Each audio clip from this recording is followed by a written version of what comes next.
In the next room, the laughter, joy, and lively conversations continue while I sit in silence, lost in my own thoughts. My heart is heavy with a longing that I can't shake off, and a whirlwind of questions spins endlessly in my mind. But there's one question that echoes louder than the rest, and it's aimed at her. How could a woman who claims to love be so cruel? Or was it never really love at all? It all began like a scene from a fairy tale, our meeting, that is. It was in the theater at a play called Love and Betrayal. At the time, I didn't realize the significance of the signs that fate was sending me. But looking back, it feels as though the title of the play was a prophetic symbol for what lay ahead in our relationship. I was there with a friend, and she with hers, brushed past us, pushing us into a crowded and stifling foyer. After that, we never parted. To me, she seemed like an angel who had fallen from the sky, her silver dress shimmering with elegance, its low-cut back teasing with a seductive charm. After the show, we strolled through the city streets long into the night, lost in deep conversations about art, flower paintings, and the emerging trends in sculpture. 6 hours passed in what felt like a blink, and before we knew it, dawn was breaking.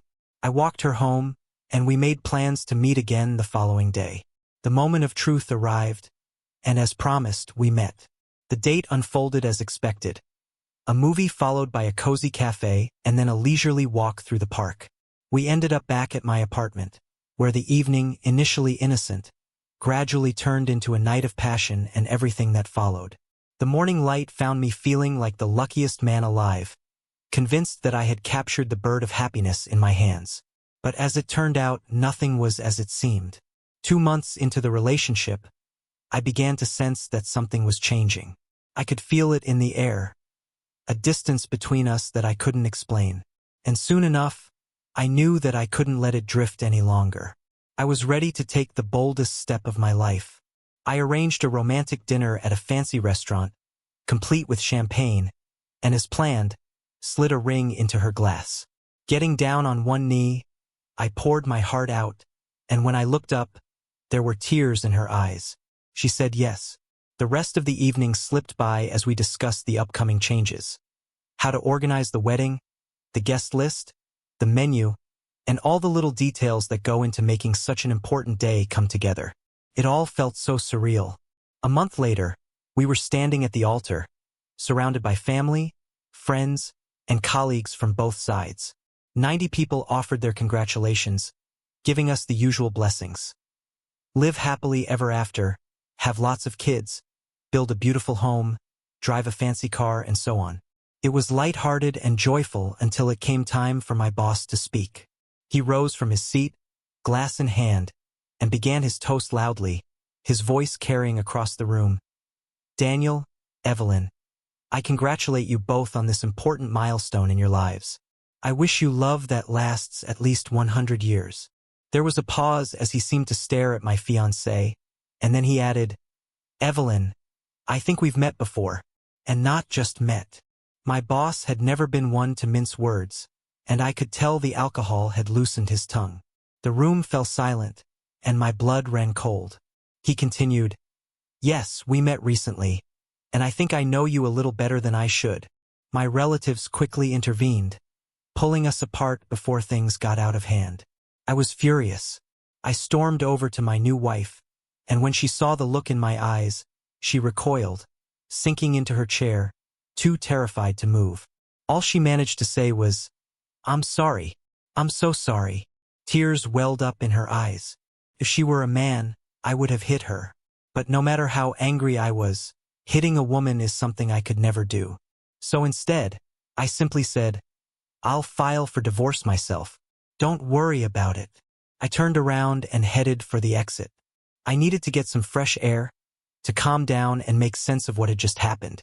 I went out on the porch and lit a cigarette, trying to get my thoughts in order. But I didn't have to wait long. Evelyn ran after me, fell on her knees in front of me, begging for forgiveness.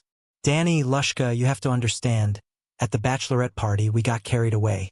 We were having so much fun, and we ended up at a club. There were too many cocktails and some handsome guys and, well, I was so drunk, and I ended up with your boss. We went back to his place and I regretted it so much.